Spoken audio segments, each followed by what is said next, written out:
Welcome back to the Science of Peace. My name is Ms. M to the Z to the Z, or Shantae to friends and family. Thank you guys for joining me again in this episode. So, lots of people talk about thinking positive, which is great. Thinking positive is a good thing, but not everybody can do that right away. And actually, it may be even best to let's before you even get to thinking positive, right? How about we think neutral? So it's not good or bad, but if we remain neutral, right? Allowing ourselves to observe our thoughts, our feelings, without judging it either way.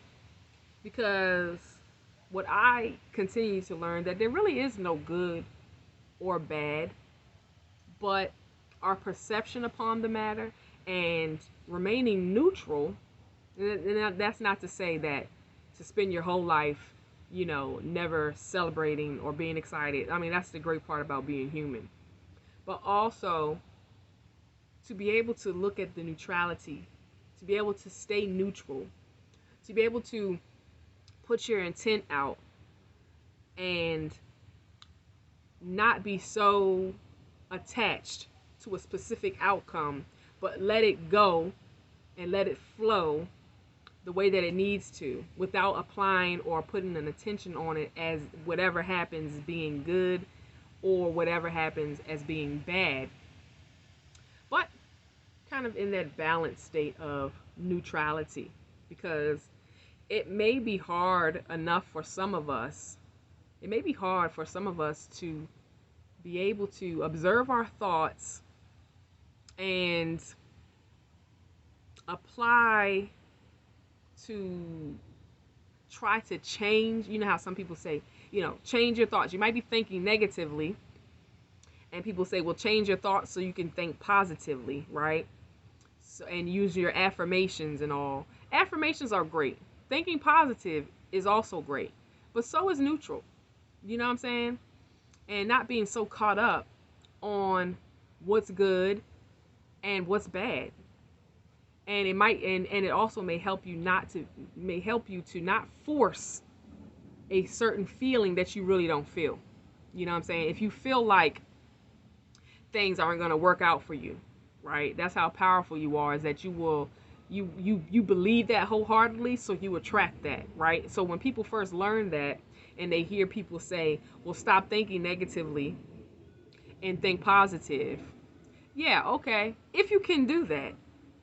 But sometimes, and even for myself, it could be a programmed subconscious belief that you've been believing for so long that it's hard for you to think positive, for you to change that instantly and think positive, right? And even the act of trying to force a positive thought on something that you've been thinking negatively about for the last 20 years can actually create more resistance than what you are trying to aim for.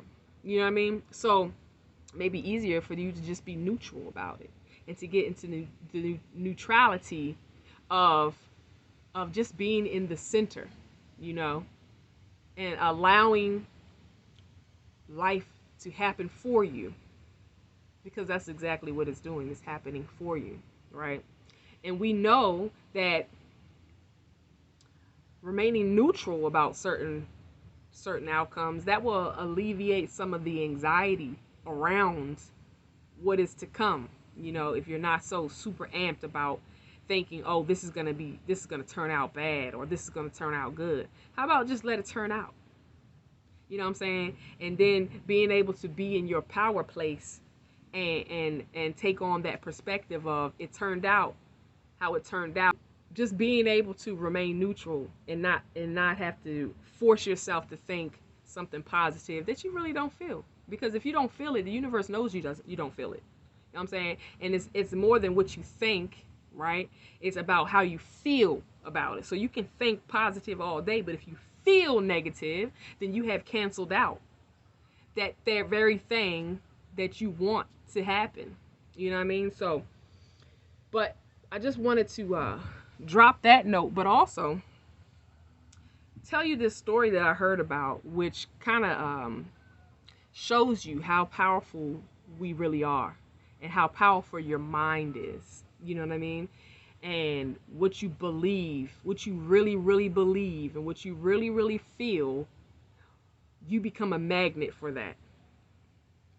So, so this brings me to the story of a young man that I recently learned about. And it's an older story, but I'm just hearing about this story, which lets me know how, just confirmation on how powerful we are, how powerful our minds are, and how powerful your thoughts are. What you believe, is really quite powerful, right?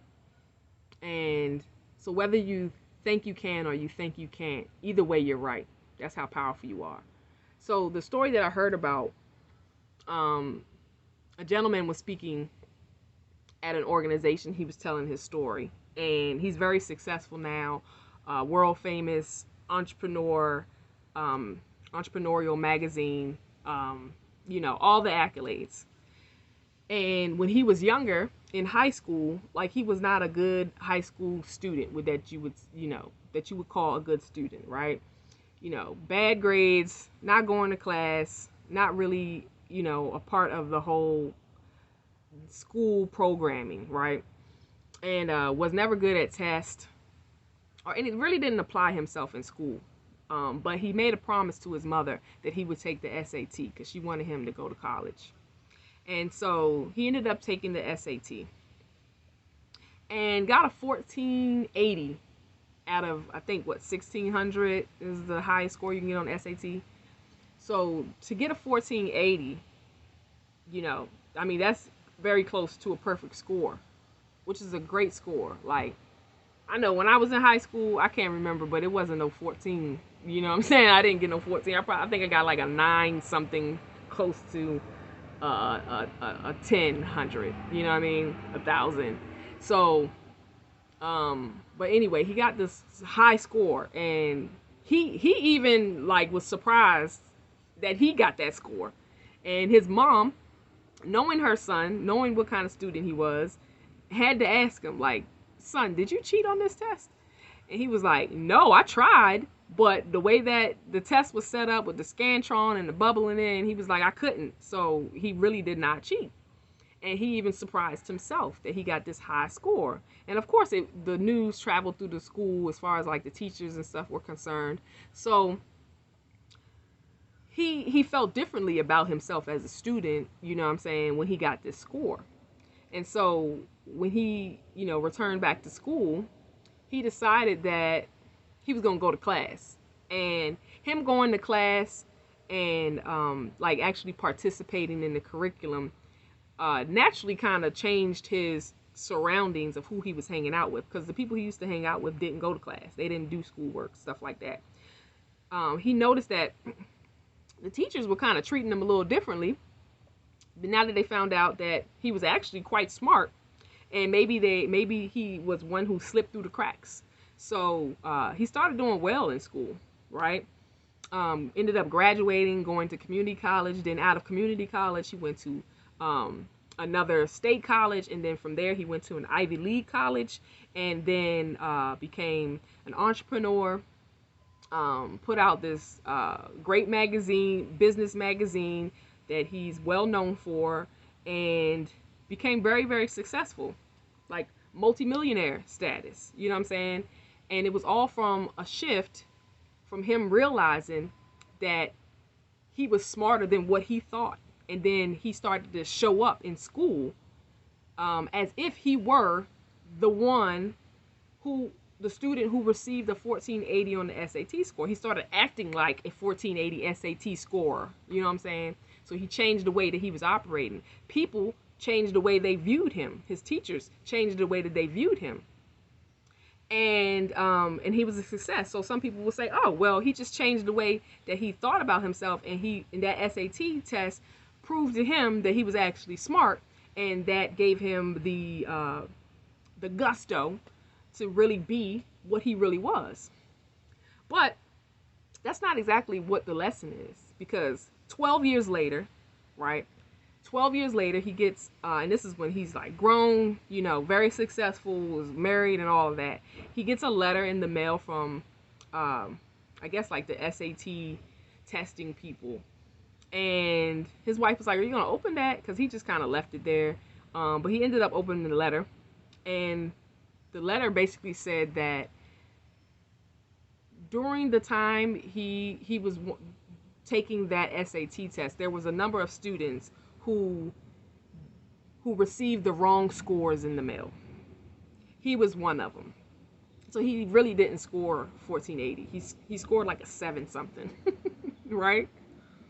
So now, think about that. Now, knowing that he only scored a 7 something, which is pretty poor, but he thought he scored a 14 something, and then started to change the way that he behaved in classroom and all of that.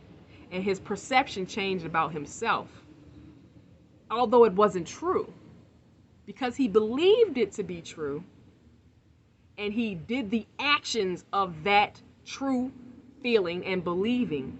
He then became successful. You know what I'm saying? That's how powerful we are.